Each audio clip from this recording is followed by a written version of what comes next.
Amis des multimètres, bonjour. Aujourd'hui, une petite vidéo rapide pour vous montrer le M9803R, True RMS Multimeter. Donc c'est un multimètre de table, marque Mastec, mais encore, comme tous ces trucs-là, on le trouve sous pléthore d'autres dénominations.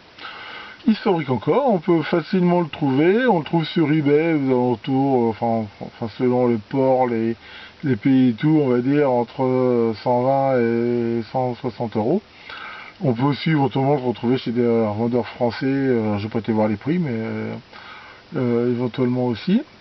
Donc c'est un multimètre de table qui s'alimente donc soit en 220, soit avec des batteries, il y a un compartiment batterie intérieur, donc il est éventuellement transportable.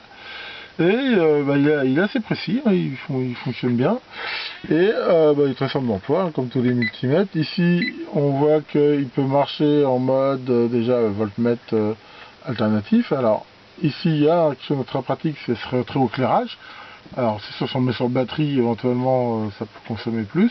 Et on voit dans l'affichage, donc il y a les chiffres significatifs et aussi le mode bar graphe ici. On voit vraiment que si je touche l'entrée, ça réagit. Alors c'est un voltmètre True RMS. Alors ça veut dire quoi RMS, ça veut dire Root Mean Square. Et en fait ça veut dire que il a un circuit de conversion alternatif continu qui va prendre vraiment en compte la valeur RMS, c'est-à-dire pour sans rentrer dans les détails mathématiques, il affiche l'équivalent de la tension continue qu'il faudrait pour fournir la même puissance en fait, c'est ça un peu le principe. Alors c'est quoi, en quoi c'est bien ou pas bien d'avoir un voltmètre RMS?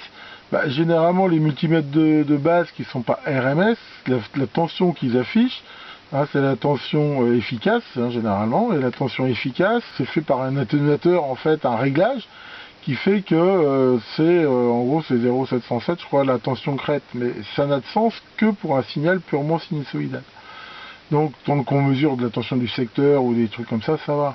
Dès qu'on va mesurer des formes de tension différentes du sinusoïdal, le problème c'est qu'à ce moment-là, ça ne veut plus rien dire. Si par exemple on mesure des impulsions avec un petit rapport cyclique, un multimètre normal, il va appliquer la même loi que si c'était du sinusoïdal et la tension ne veut plus rien dire. Alors bien sûr ça coûte plus cher, parce que en fait c'est pas une simple atténuation ou une simple amplification, comme le calcul, comme le nom l'indique, un Root Mean Square, il y a un circuit qui fait des opérations. Alors maintenant il y a des circuits intégrés, il y a un circuit intégré très célèbre depuis très longtemps, c'est de la D536 je crois qui fait ça. Mais on en trouve différents modèles. Voilà pour la partie ici RMS. Bon ensuite c'est un voltmètre continu, là il n'y a pas grand chose à en dire. Il fait ohmmètre, testeur de continuité, testeur de jonction, capacimètre, fréquence-mètre et après ampère-mètre, donc à plusieurs calibres jusqu'à 10 ampères. Alors il offre en plus des possibilités assez intéressantes, à savoir, quelque chose de très classique, le hold, qui permet de mémoriser la dernière mesure qui a été faite. Il va permettre le max et le min, donc à un moment donné, de mémoriser ici les valeurs. Et en même temps, si on a mis le son, à chaque fois qu'il va dépasser sa valeur max ou descendre en dessous de la valeur min, il va faire un bip. Donc ça peut être intéressant pour faire éventuellement des réglages. Ensuite, il a une autre chose qui est intéressante, c'est la mesure relative.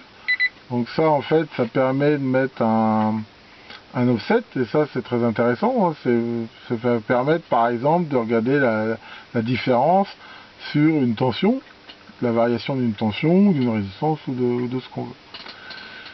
Ensuite, alors, il est auto-range bien sûr, mais on peut l'empêcher d'être auto-range en mettant en mode manuel et en fixant soi-même le range.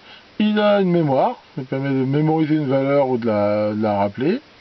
Et il permet aussi d'être piloté via le port série, il a une liaison RS232C. Alors honnêtement je ne me rappelle plus si elle est isolée ou pas, je crois que oui. Alors ça c'est important qu'elle soit isolée, parce que sinon le PC n'est pas isolé de la mesure. Et c'est fourni comme tu soft, ça fait longtemps que je n'ai pas utilisé, je me rappelle c'était pas un soft terrible, mais enfin de toute façon le protocole entre les deux est public, est documenté, c'est du texte.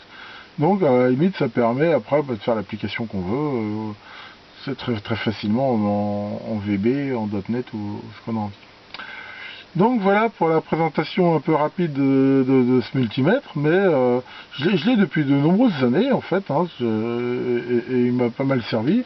Bon, c'est vrai que maintenant j'ai un petit peu mieux en stock, mais bon, j'ai 3 espaces de travail, donc j'ai un multimètre de taille par espace, donc voilà, celui-là c'est celui-là qui me sert à cet endroit-là, et j'en suis quand même très content.